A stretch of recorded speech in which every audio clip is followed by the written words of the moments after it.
Welcome back to No Apologies. We've been pretty focused on Afghanistan because it's a huge story. That and the Taliban and any kind of potential work with the Communist Chinese Party. It's going to have repercussions that affect more than just headlines this week. We reported earlier that they've been emboldened in their actions, the CCP against Taiwan. Things could get a whole lot worse. Red State's Scott Hounsell has been on the case. He's been writing about this. He's here with us to report the very latest. Scott, good to see you. Thanks for joining us. I mean, every single gift, it seems like, that could have been gifted to Beijing has been done so with this move from Joe Biden. And I look at, I mean, we've been talking about the Taliban and how the kinder, gentler Taliban, that kind of spin has sort of failed. And I'm not really sure why they wanted to rehabilitate them in that way. But what gets me is that here, you know, we have Biden after G7 and all of this discussion with moving all of our vehicles to green energy and taking all of the airline industry, making that all run on green energy. But yet here you have Afghanistan that was considered by this Pentagon memo about 10 years ago to be the Saudi Arabia of lithium. And you have the CCP who is eager. They are calling the Taliban their friends. They're all about working with them. That's kind of makes this decision by Biden seem all the crazier. What is your take on this, and what have you been reporting on in regards to this issue? Well, obviously, the Chinese government is no friend of the United States interests or United States government, and they will continually fight against those interests that we have. We've been talking about this issue with COVID-19, with the lab leak theory, with the influence they've had over the WHO. They are no friends of ours. Additionally, during 2019, I had the wonderful opportunity to study in Africa while I was getting my MBA from George Washington University. And one of the things I noticed is the Chinese influence in the mineral resources within Africa. So often, Africa is one of the most rich continents when it comes to mineral resources, and the Chinese influence there is insane. They've taken over railroads, and they've taken over ports, and they've taken over all the means of being able to get to these mineral resources. So it really is no surprise that the Chinese are interested in the lithium, especially as we move towards an electrified car systems, that this huge lithium deposit is of interest to them. But it also shouldn't be any surprise that Joe Biden rolls over and shows the pink underbelly to the Chinese, because he's done it consistently to protect his son. Yeah, and that's, oh my goodness, this past, I don't know, past 3 days have just been insane. We were just recapping the interview that he did with George Stephanopoulos, and I was amazed that question didn't come up, or maybe it did and it was just omitted by ABC because the whole thing was, as they like to say, deceptively edited, so parsed together. But that is, I mean, I don't know why anyone would allow, why anyone, whether it's Mark Milley or whether it's Lloyd Austin, would think that this is a good position to be in.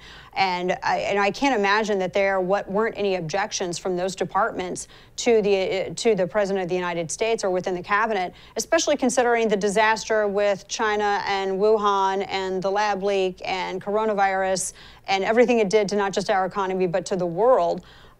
They really seem behind the ball. Is it because there's just been this overwhelming focus on the Middle East all of these years, and so everybody's, you know, especially this administration, kind of turning its back on what happened in what's going on in the Pacific?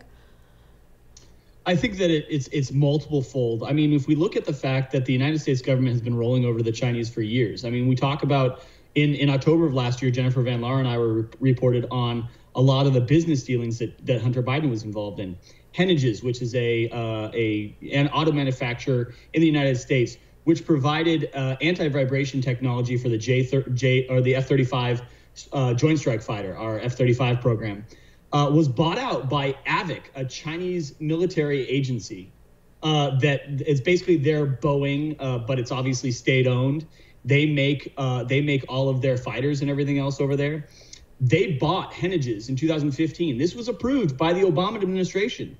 They knew that they were selling classified material, classified information to the Chinese. Why they continue to roll over to them, why they continue to placate them, why they continue to allow them to purchase American resources and threaten American national security is beyond me. I don't know how everyone isn't pointing the finger at China now and saying they're responsible for the deaths of over 4 million people around the world over the course of the last year. Look what we did to countries that have done similar things in the past. Why aren't we asking for the same level of responsibility from China? It's beyond me.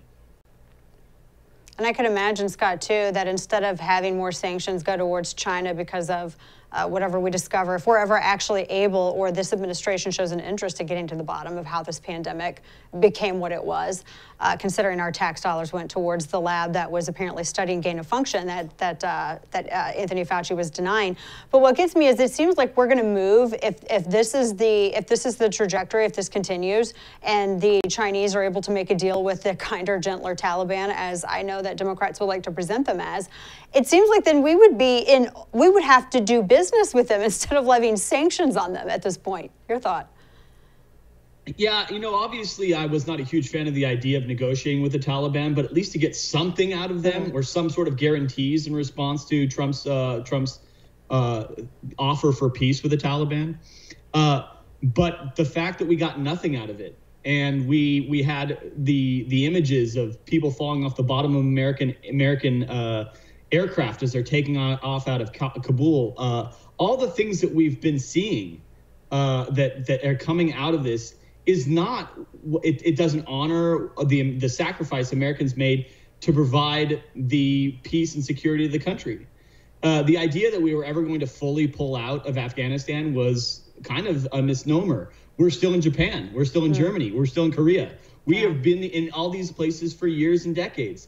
The fact that we were going to pull out 100%, yes, we could have ceased all military operations, which we did during the Obama administration. Yes, we could have reduced troop levels to a very basic amount, but we should have never pulled out, removed all staff, because that removed security with it. It removed the stick to the carrot. And now we're dealing with the fallout of now watching these images of Taliban fighters, threatening the people that we worked so hard to defend for so long.